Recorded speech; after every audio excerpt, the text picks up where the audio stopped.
বাংলাদেশ আরেকটি প্রদেশ করব শুধুমাত্র সনাতনীদের জন্য। আমার মন্দিরে আমি কোথায় আমার দেবতাকে কতটুকু রাখবো তার কৈফিয়ত আপনাকে আমি দেব না। আপনি কোথাকার হরিদাস পাল যে আপনাকে এই কৈফিয়ত দিতে হবে? আমি একজন সনাতনী, আমার ট্যাক্স আপনি নেন না, আমার সমস্ত কিছুর অধিকার আপনার আছে না?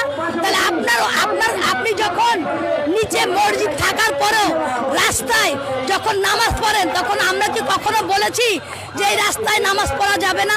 এই রাস্তাটা তো আমাদেরও, কিন্তু আমরা মানবিকতা দেখাই। আপনাদের মধ্যে কোনো মানবিকতা নাই। আমার মন্দিরে আমার বাড়িতে আমি কিভাবে আমার রাম দেবতাকে স্থাপন করব, কতটুকু করব, এর কৈফিয়ত নিশ্চয়ই আমি আপনাদেরকে দিব না। আপনি কোথাকার হরিদাস পাল যে আপনাকে এই কৈফিয়ত দিতে হবে? আপনাদের বলতে চাই এই বাংলাদেশ আমার, আদি বাংলাদেশ আমার।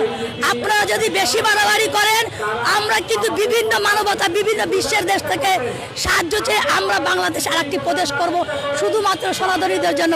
আমরা কিন্তু সেটা চাই না, কিন্তু আপনারা যে ব্যবস্থা করতেছেন একসময় কিন্তু এরকমই হবে, সনাতনীদের আলাদা একটি প্রদেশ হয়ে যাবে।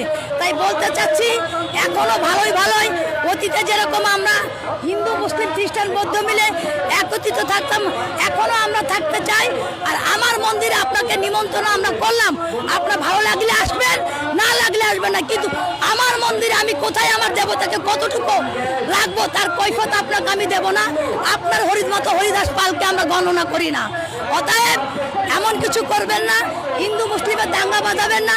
এই দাঙ্গা বাঁধালে কিন্তু আপনারা পার পেয়ে যাবেন না।